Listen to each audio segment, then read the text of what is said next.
Hey there, this is Wythe Marshall from the Stillfleet Studio. We put together a little podcast called Why We Roll, and now we're very proud to be part of the network Podderation.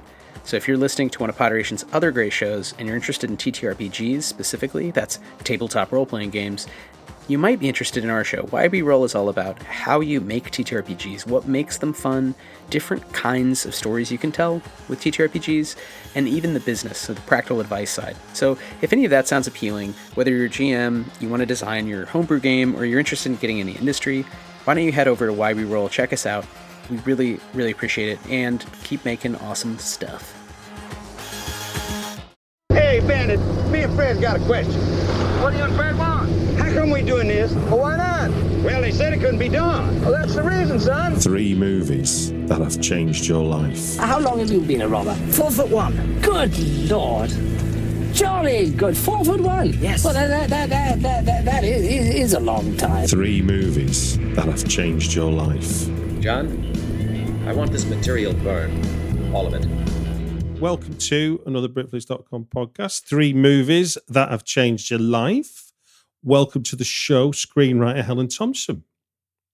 Hello. Thank you for having me. My pleasure. My pleasure. Now, we are going to be talking about rejection is part of the process, not the end of the world, which hopefully will leave people with more hope than we will do fading hearts. Yeah? Absolutely. Yes. Yes. And then we'll jump into 3 movies that change your life. Does that sound like what you signed up for? Yeah, I think that does just about. Yes. Okay, then. Now, the reason me and you are talking is because you and I both are on LinkedIn, and as is the algorithms and the fact that we accumulate connections that are within our own fields. Mm-hmm. I started to see your posts, and you were documenting rejections you'd received. And I was like, wow, I would never have thought of doing that. And you were kind of just sort of reflecting on it, but also sugarcoating some of them to make, going, this is actually there's some achievement here, as well as it not being the exact result I wanted. So what prompted you to sort of start sharing rejections on social media as part of your process? A few things, really. I think the first big thing was I wanted to be okay with it. I wanted to find a way that I could, so that it just wouldn't feel so crap every single time you get one. Yeah. And I started doing what a writer does. I just started writing about, actually what are the positives? What are the positives from this experience that I can see in it? And when you really look, every rejection is full of so many opportunities for growth and insight, reflection. And the more I did it, the more industry players like development producers, agents, things like that were telling me, yes, why is it that writers don't get that rejection isn't what rejection is everywhere else in the world? It's just part of the process. And we love that you get that and you understand that. It's an attractive quality for a writer to have. So then it started becoming, okay, well, if I keep finding the positive in it, hopefully other people will too, and they will in turn also be more attractive offers for potential development producers, agents, etc. Okay, so in a way, it was about an implied projection of your totally of your ability to understand a very important part of the industry. Exactly. And I think it seems to be the way that I learn. I work best is mostly through intention. I set myself an intention of, I'm going to do this. I'm going to join the Writers Guild because I want to be a paid writer and I want to be, I want to do contracts and understand it all. And therefore that work followed. So, obviously there's a lot more to that, but it's, if you set yourself intentions, you're moving towards that rather than looking around and waiting for something to come and hit you in the face. That's how I like to work. So, yeah. But there's seemingly a big difference, isn't there, between rejection from applying to a fund or a writer's lab or a scheme versus rejection from someone who requested to read a script. So a producer or an agent or a manager.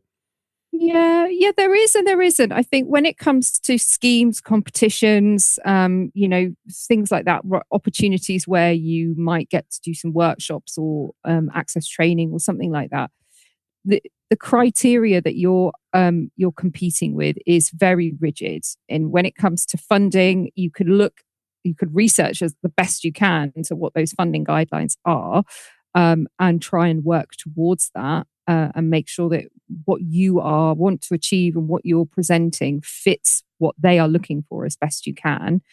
But even if all of that is still a no, and you feel actually I did everything right, I ticked all the boxes, it comes down to, how do the writers that they have selected compare? They want to offer different people the opportunity. They want to offer that, if it's showcasing scripts, they're not going to want, to pick a script. I always keep imagining when it comes to submitting scripts, if you've got 10 scripts about grief in front of you, how does yours stand out? And, so looking at those common themes, we tend to write about love, grief, trauma, that, because those are human conditions. So it's how you stand out. So when you look at it you zoom right out and you look at it from the perspective of someone selecting those writers, how they're selecting them, how they're selecting their work, or how they stand out themselves. And you realize that it's so much more nuanced. It could come down to the fact that they've already picked a writer in the Southwest and they could only allocate that to one person. And it wasn't me that time. It could be that, that their script just got going quicker than mine, or perhaps that person doesn't like body horror, and that, and maybe there is a bit of bias in there.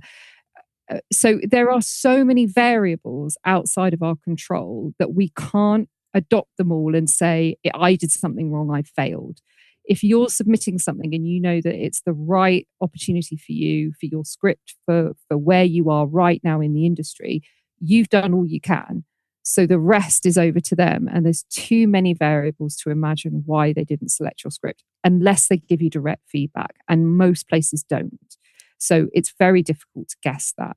And then when it comes down to, if you've just submitted to a director, say, or a development producer or a production company, and they've requested it. They've said, oh yeah, that premise sounds great, I'll read the script. And they've gone, actually, no, I don't, this is too similar to something we've already got, which is usually the response. Indeed. Thanks, but no thanks. Or it's, not right now, or, actually, this isn't for us. Again, I mean, we all like different things. Some of us say we like, I'm going to say horror again, Stuart, because we were talking about horror before we started coming on. But if like, I'm a fan of horror, but there are some elements of horror that I do not engage with, I don't like. And that doesn't mean to say that the premise of that film might actually have appealed. But when I read it in full, with the full character, the context, and, the type of horror and how I engage with it and how I feel that our team will engage with it, it could just be a no. And that's not your fault again. It's just a preference. So this is where rejection, I think it's a misplaced word. I don't think rejection means I'm rejecting you, like you might feel if you walked up to a girl in the bar and they, gave you the shoulder and disappeared, that is a rejection of sorts. But, it's not the same rejection. Rejection does not mean you are a terrible writer and a terrible person and we never want to hear from you ever again, which is usually how we internalize it.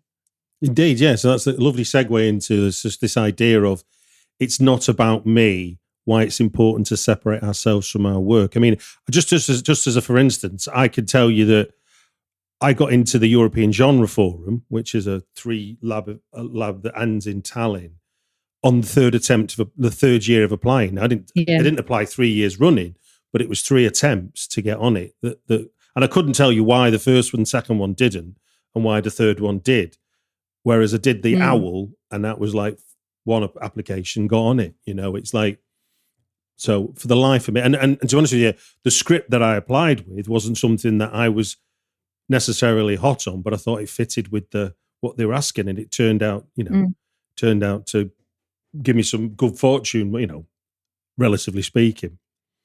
Those are congratulations, firstly. But those are really good examples. I mean, I had the same experience with the Edinburgh TV Festival, the Network, and the Women in Film and TV K Mellor Lab. Both of those I'd applied 3 times and I got in on the third try. And every time have to reflect and think about, okay, what did I do last year and what might it have been that wasn't quite right? Where am I now? How does this fit with their changing values? What script am I thinking about putting in? And I think, again, it's very difficult to say for sure, for exactly. I suspect the third time I got into the Edinburgh TV Festival was the third try was more because I'd expressed how working in continuing drama was something I was doing and I wanted to do. Whereas the previous year, I remembered that I hadn't necessarily said I was engaging with it in the way that I wasn't clear about that. And I feel that was probably a big defining factor. And then with the Kay Mellor Lab, the story that the script that I got through, it wasn't until I met the other writers and we talked about their projects, you could see that there was something really specific about each of our projects that was saying something about the world and about a specific situation, and that they were all very unique ideas. And that, to me, said, okay, well, the two scripts I'd submitted before, maybe they just didn't stand out in the way that this particular cohort of shortlisters needed to see. Because of course that always changes. You can't second guess it, because next year it might be a different set of people. Indeed. But going back to your question about, separating yourself from your work, it isn't a reflection on you. And if you can't quite get used to people saying, I don't like this, or I need this to change, or I didn't understand, or we need to think about, or this needs to completely come out, you are not going to survive at the point where someone is going to make your film, make your program, make your short, because that whole collaborative process is about compromise, knowing what and how to negotiate what you need to believe in needs to stay and what needs to go out. So you have to separate yourself. It isn't about you, it's about the work. And if you were making dinner and somebody said, "Now it's too much salt in here," you go, "Oh, oops, I'll just make that again." You wouldn't go, "Oh, I'm a total failure as a chef. I've ruined everything. They hate me. Oh gosh," you'd just be like, "Oops, I made that's an obvious thing. I'll fix that." Or maybe it's actually, no, it's meant to be salty. What you're saying makes me think of something that when somebody's reading one of your scripts, and certainly I know I've said this to people when I've read for them, and you're not sure what they're looking for. But what I try and say is, we're trying to fix the script, not you. Mm-hmm. Because exactly. You is emotional, the script is completely rational. Because a bit like, the script can have more or less soul. But yeah, exactly. And maybe your script is meant to be salty. So there's an argument there to say, I'm defending my work. This is why I wrote it like that. So you need to understand your work to be able to talk about it. But you can't do that if you're defensive. And it's great at a lower level where you've got perhaps producers or directors who are, also emerging or haven't quite got to the point where they're, on Netflix or, they've got anything in the cinema, but that they're still making things, because they can coach you and support you through that. But if you're aiming for big production companies, if you're pitching to Bad Wolf or BBC Studios or, any of those big companies, they do not have the bandwidth or the energy, and it's not within their job description to handhold you through that process. So the more comfortable you get with taking notes and, reflecting and learning from rejection, the more attractive you are going to be at that stage when you get there. Otherwise, you will just keep treading water. People will see that when they talk about your ideas in general meetings, and they'll go, "Okay, we'll let you know," and they won't, because they'll see you as someone that will be difficult to work with, because they haven't got that energy to coach you emotionally through something that you need to turn up already having a good mindset about. Absolutely. No, I've learned some valuable lessons in the left field idea suddenly becoming actually quite the brilliant idea. And just because it didn't come from me originally, in terms of a change, didn't make it wrong or right. It just, in what we needed it to do, it made the script better. So that's a win.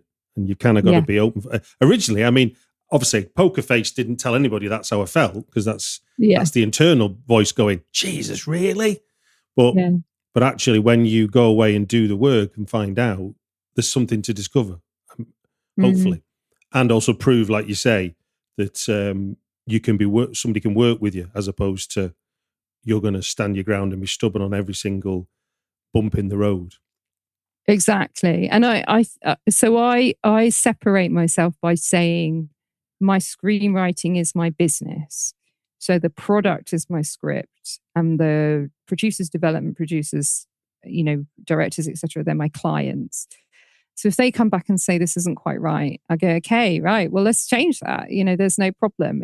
Unless there's something I really need to defend, then be open to those changes. And it means that, because like in my day job, I do quite a lot of iterative processes with clients, and I couldn't afford to sit there and defend every idea, because ultimately they're the customer in the end, and I need them to be happy. Otherwise, they're not gonna buy the product. So that's how I separate it. I separate myself from my work by saying this is my business. It's not me. I write other things for me, my diary, my journals, or little things for family members or whatever. That's me. That's a separate part of me. But this is my business, and this is how I do it. So I think you've already suggested some, but let's try just nail it for the purposes of the podcast. Thinking about when we're applying for schemes and funds, what are some of the positives that can come out of it, even if you are unsuccessful at getting on it? And for example, the chance to work through an idea. I mean, I know that I certainly I applied for Okra Fund, didn't get on it, but I've got a whole TV show idea that I've got mapped out now that I can go back to. Yeah, but exactly that. I mean, that's how I built my portfolio up so quickly. Was I picked, I only used the free submissions, with the exception of a couple like the Edinburgh TV Festival and the K Mellor Lab, but largely just relied on those free submissions like BBC Open Call, the Channel 4 Screenwriting, the Channel 4 New Writers, some regional opportunities, a couple of other just ad hoc ones that just pop up. All of those little ones. And I just use those as my deadlines and, try to write to those particular clients as I saw them. So Channel 4 is going to be very different from BBC. So you've got to think about what their commissioning guidelines are and what it is that they're looking for, and finding an idea for that and working to that as a deadline. And once you've done that, you've got a script. Whichever way you look at it, you've got a script, and that is a huge win, because now that's something that you can tweak over the next 6 months. You can scout out to different production companies. It's something you can talk to people about. So that's a massive win. But I often find one of the strongest things that comes out of this is you usually have to do a bio, or you have to explain where you are in your career or what you've done so far. And all of that is really, really valuable, because it not only helps you refine what you might want to say if you have a meeting with someone and they're like, okay, so tell me a bit about yourself, or what you've done so far. You've already been doing that 3-4 times that year, so it becomes part of your patter, and it's not so difficult to scramble for. You don't have to rehearse for it because it's there. But as a reflective tool, it's brilliant to look back at. If you were applying for Channel 4 Writers, which is coming up in the autumn, you'd be either screenwriting, Channel 4 Screenwriting. You'd be looking at that, going, okay, what did I say last year? And then you can see actually how much you've grown in the last year. And that is incredibly valuable for your self-esteem, for your resilience, and I just think it's just such a good reflective practice. I just can't see that there are any negatives. And because I post about the rejections, I actually get a lot of people who also got that rejection commenting, and then I end up meeting new people, through that process of rejection. We have a little rejection party. We have a little rejection coffee together, and I suppose if rejection is the norm, then more of us are rejected than successful. So therefore, not feeling alone is actually a good positive. Yeah, I mean, I think for BFI funding, it's something crazy like 3.5% of applicants get through, and I think getting into Harvard is like 4.7% of applicants. So it's actually harder to get BFI funding than it is to get into Harvard, which is crazy statistics. Yeah. I mean, even Gatecrashers was 10 projects out of 500 applicants early this year. Exactly. You know, so and the other thing is when I've shared those rejections, and I can see other people who have followed me starting to do the same thing, and you get to know these people and you think, crikey, you know, these guys are big hitters, they're amazing writers, they're doing some big stuff, they've been around for a while, and they're also getting a rejection. So, you know, it puts it into perspective a little bit. I think that if they're getting a rejection, you're getting a rejection. There are too many variables that you can think about, I think. Well, to add a little bit of light to this possible dark, can you share any wins or successes that you've had recently that you'd like to draw attention to? Yeah, I think that the strongest win I've had is again reflecting over the last year and thinking about the quality of the relationships that I've been building up through LinkedIn, through going to different labs or attending festivals and things, and how those conversations have actually started to perpetuate into opportunities, and where maybe they aren't opportunities, those conversations, they become advocates. We advocate for each other. So it means that if I've got 10 really strong writers in my circle, in 10 other rooms, I've got an advocate, and vice versa, you know, whatever room I'm in, and if the opportunity's right, then I will absolutely be singing from the rooftops about these individuals because they've supported me. Yeah. And I think, especially over the last couple of months, some of those relationships have really solidified into genuine opportunities, paid opportunities. And I think that for me has been such a massive win, realizing that, you know, that this industry is wide enough for all of us. The opportunities are there, but we have to work together. We can't work in isolation. It's exhausting otherwise. Absolutely. No, I've had a similar conversation with the actor producer Craig Conway, who launched this thing called Project Runway up in Newcastle, and or Runway Room, sorry, and yeah, he was talking about that idea of making each other feel like you're part of something as opposed to just on your own on your little island trying to get work, trying to succeed. Actually, you can't always succeed, but you can at least feel part of something, which is not exactly, could be enough to spur you on. That's it. And you learn so much from speaking to other people. So much. I was talking to somebody today about their experience with an agent, and it was incredibly insightful. And it's just invaluable. So yeah, the community that I've got around me, I think, are to date definitely one of my biggest achievements. Fantastic. Well, look, thank you for sharing that on top of the sharing you already do. I'll put links in the show notes so people who might want to find you can see where you are on LinkedIn. Right, let us now move into 3 movies that have changed your life. The rules are simple for those that maybe not heard this before. Helen has given me 3 films for which we will talk for 5 minutes, and every time we hear this sound, that's the sound of 5 minutes ending, and then we'll move on to the next film. Does that sound like what you've signed up for? Yes, I will try and be concise. I will not cut you dead like it's the end of the world, and you can finish sentences and the like. But it's just so we give each film sort of equal weight is more the intention. Yeah. Also, no, I'm a terrible person for being able to stop someone talking, so I've handed over the job to an alarm to make my life a bit easier. Okay, then.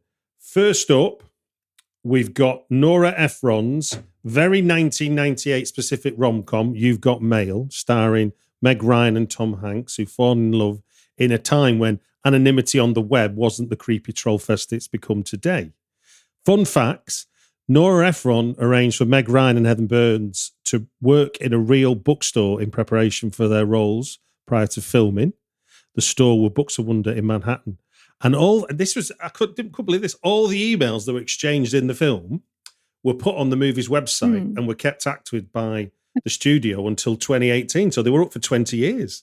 Oh, but tell me, why is You've Got Mail such a memorable film for you? Well, controversially, I don't think this is actually a rom-com, especially not the way I saw it. I saw this in the cinema twice, actually, when I was about 11. Okay. Or maybe I was 12. I think I was 12.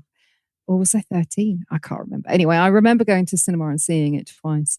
And what I absolutely loved about this was the arc that the character Kathleen Kelly has, who is played by Meg Ryan. Mm-hmm. And essentially, she goes from this person who is curating her mum's legacy in this bookshop, and she is forced to close the bookshop and find out who her identity really is again, to understand who she is as a person outside of that world, the bookshop. And she discovers that she's a writer, and she was so afraid of that unknown. And she even relates that closure of the bookshop like losing her mum again. So she was clinging to the past and evolves into this beautiful, brilliant person who is a successful children's writer. And of course lives in an amazing apartment in New York. The soundtrack is great too. But love was her reward, really, I think. And it's a very fun, jolly film. And yes, there are some questionable moments around, whether you could still fall in love with a man who'd put you out of business. But all of that aside, it was the journey that this character takes. And I was at a time in my life where I grew up a young carer, and I'd spent a lot of time in the system. I had no idea what I was going to do, how I was going to do it. I really wanted to go to university and study film and TV and all that lot, but that never actually came through for me. But this film throughout my life has been a constant reminder that everything that you want is on the other side of everything that you fear. And there's also this possibility for reinvention, and that reinvention could be bigger and better and more beautiful than the life you left behind. And it was such a powerful message for me that it spurred me on through every transition of my life, and ultimately is what made me, after the kids had grown up, go, I really wanted to be that writer. I wanted to be that writer when I was 11, 12 years old. And I never got to do the traditional path that most people do.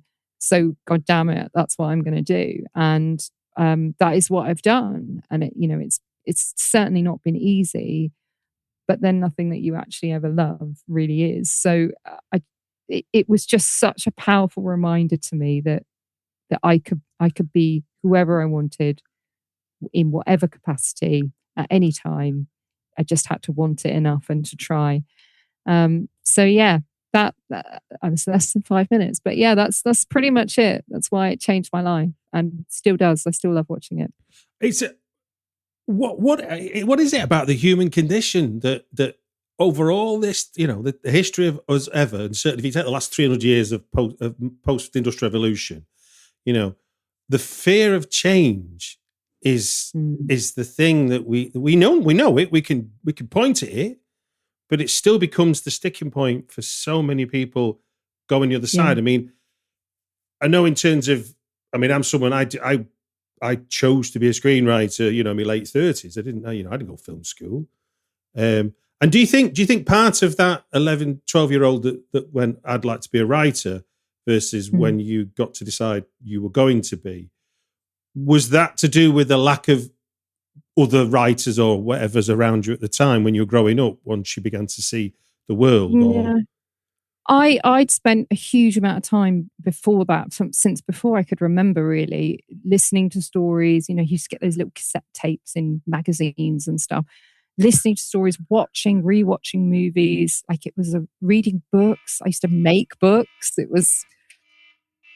Finish your sentence. Go on, finish your sentence, all right. Yeah, no, it was just such a wonderful, rich world to be in, and I just always wanted to be in that world. So that's where that essentially came from. Amazing. But I think, just very briefly to add, I think our fear of change comes from the reluctance to find the evidence that we aren't as good at it, or that we aren't as capable, or that it isn't what we expect it to be. So we avoid it because we don't want to find out that it's shit. And actually, it could not be. It's likely that it isn't, but I think that's why we fear change. Yeah, because what's the saying? It's better to regret something you have done than to regret something you haven't. Exactly. I mean, that's as old as that's. I've not. That hasn't happened in my lifetime. That figure of speech. It's like we've known it a while. Right then, for your second choice, we're going to fast forward to 2021 for The Map of Tiny Perfect Things, a Gen Z twist on the Groundhog Day time loop rom-com about two teens living the same day repeatedly, enabling them to create a map of things to remember. Fun fact, as we're talking screenwriting, the screenwriter of the film was also the author of the short story from 2016 that the film was adapted from, of the same name. And I love this one because I'm a huge fan of the film being referenced. On the T-shirt that the lead Mark wears, depicts a humanoid pig wearing a suit in one scene or sequence. This is a reference to Time Bandits, where Og, one of the Time Bandits, gets turned into a half-man, half-pig, which is such a deep cut in terms of a reference for a film. That is, isn't it? Yeah. For a film, for a kind of, and I should add as well, it's not a film I know, and I'm dying to see it now because I love a time loop film. So tell me, why is this such a contemporary film so memorable to you and had such impact? This I discovered, I think, not long after it came out. I think I watched it on streaming, and it's so underrated, this film. It is essentially, like you said, Groundhog Day, but for Xennials. And it's so beautifully written. It's so careful, and it's like the danger with all these time loop things is it can be boring and a bit frustrating. Now, here we go again. But it every single time you're repeating the day, something different. It's something different, but not like something different happens. You get to see a different side. So day one, you might understand that Mark has got some relationship with his dad, but you might not find out till like day 8 what that conversation that he repeats every day is. You know, so you're preempted through the exposition very cleverly. And then when you're shown it, it's a different part of the day, but you know that he's living the same day. And it's just so clever. And I'm just wondering, do you want spoilers or no spoilers? You're all right. It's a time loop film. I'm someone that did a complete deconstruction of Groundhog Day to see how it functioned. Right. Okay. Well, there are some very big spoilers, so I will apologize for slightly ruining it, but you spend the whole film feeling that Mark is at the center of this universe, and it's not. It's Margaret, the girl that he meets, who's also stuck in this time loop, and she's there because her mum is dying, and she doesn't want her mum to die, so she relives the same day every day that her mum dies. And it is just, when you realize what that is what happens, and the character Mark, also simultaneously realizes that this is what's going on, because you really are stuck in his perspective, and you realize what that weight of it means and how his life is in context with it, and his problems, and the fact that every morning he wakes up just as his mum left. So where she sees her mum die every day, he never sees his mum every day because she leaves. And it's just giving me tingles thinking about it. There's so many layered, brilliant callbacks and bookends. And it's just one of those films that, even though it is essentially the same day repeating itself every 10 minutes, it's just so rich. And the story is incredibly deep. And it's like 10 versions of the same film. I just think it's mind-blowing. And the science behind it as well is interesting. Their relationship is so compelling. The dialogue is just on point and sharp and so full of subtext. It's just a charming film. And I discovered it when I was doing my degree, which was my midlife crisis of, no, I wanted to go to university. I'm going to go to university. And I discovered it just at a point where I was starting to really grasp story, and the passion of what I feel for story was starting to really grow. And it just really helped me frame everything I was learning. And I think about it so much, and I do watch it quite a few times. I've reached out to the writer, but very sadly never replied. So that's fine. He knows how I feel about his wonderful film. Well, I mean, I loved Happy Death Day, which was the Blumhouse time loop where a young woman gets murdered every day and has to solve her own murder. Yeah. And then you've got the 2020 film Palm Springs with Adam Sandberg, which is another great sort of time loop sequence. So I think when you can pull it off, it is a really special kind of film, because like you say, it's the only time you ever get a chance to learn by mistake and almost learn by rote. Yeah, it's really good. So yes, so thank you for putting that on my radar, and thank you for sharing your story regarding it. Right then, let us get on to your final choice. We're going to jump back to 1998 for Peter Weir's epic drama and prophecy, I suppose, about the reality of reality TV, The Truman Show, starring Jim Carrey, Laura Linney, and Ed Harris. It tells the story of, and I forget that he even had a job, an insurance salesman discovering his life as a TV show, which, when you think about what we carry in our pockets now, everything's a TV show. Just walking to the shops now, people are live streaming. The fun facts that have come up for this is, this first one blows my mind, but given the nature of filmmaking, not entirely surprising. Ed Harris and Jim Carrey never met during the filming of the Truman Show. Which, really? Well, given their location, obviously the set of the town versus the set of the studio, they could have been on the moon compared to each other. And then the original script, which was set. Truman was living in a recreation of New York City. But Peter Weir changed it to the idyllic town to make the movie feel less sci-fi, which makes a great deal of sense. Wasn't it meant to be more of a thriller than what it was? I think. Well, I think it is, because it's a complete. I mean, obviously you've got the sympathy of the people who've fallen in love with the character, which is kind of like the romance of the idea, but the head fuck of realizing that everyone's watching every moment of your life. That's more than being, I know, people talk a lot about what it's like to be famous. There's an interview circulating at the moment with Mick Jagger. What's it like to be a rock star? It's not the same as you and I. But anyway, I digress. Tell me, why does this film be so memorable and have an impact on you? Well, I don't think it's a coincidence that it's the same year as You've Got Mail. There were some amazing films around at that time, and it was a very impressionable age to be engaging. I think I'd lived in the cinema more than I did at home. But this particular film, when I went back and analysed it, I think post degree, reawakening of passion for story and all of that lot, and really thinking about, why do I like this film? Why do I like, You've Got Mail, and other things like The Matrix and stuff like that? Why are they such important films to me? Why do I connect with them?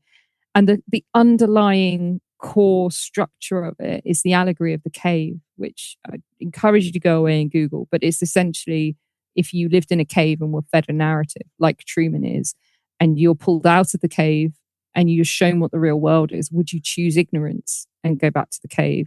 Or would you run away? Or would you go back and try and convince other people to leave the cave? And when you understand that as a baseline structure for story, you can see it in quite a lot of films, TV shows, etc.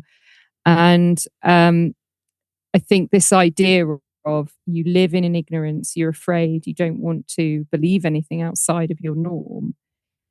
I think you can really relate that back, and not to trauma dump, but you could go back to, like as a child, you're very ignorant and you just accept your surroundings.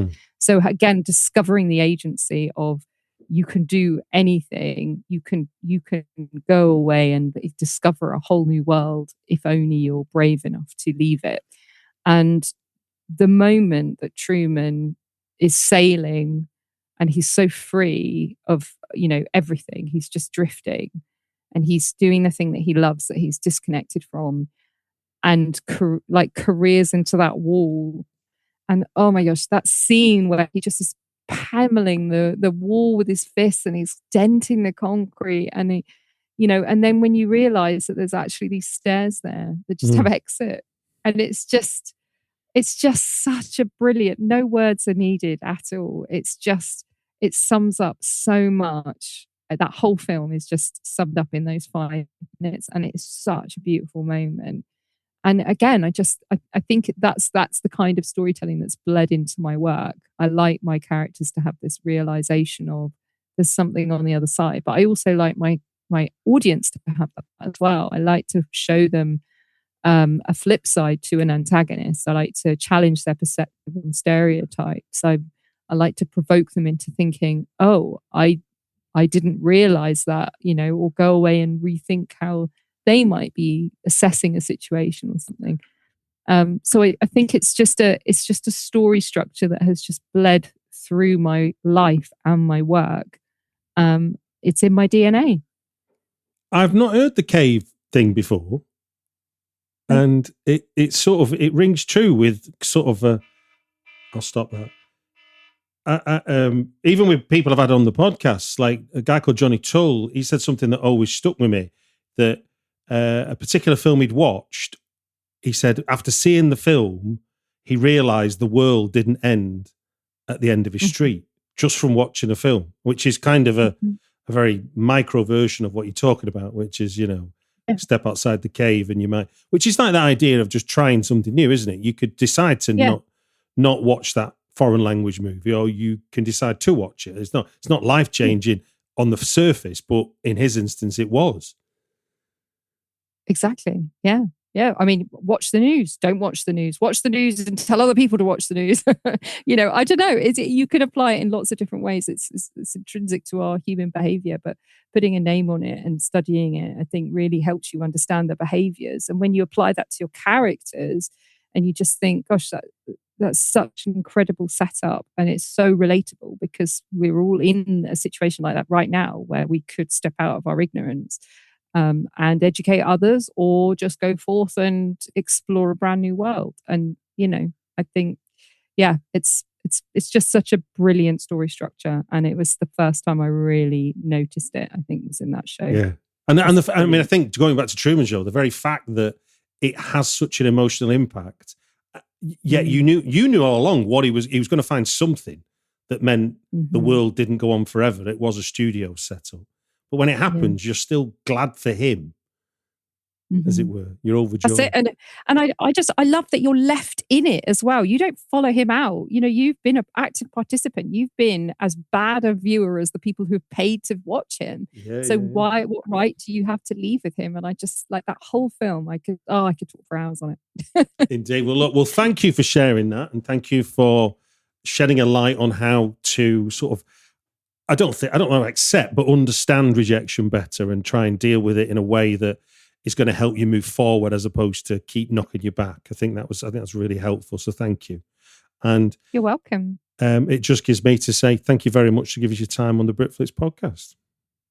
No, thank you for having me. Always a pleasure. Hey, Bandit, me and Fred's got a question. What do you and Fred want? How come we doing this? Well, why not?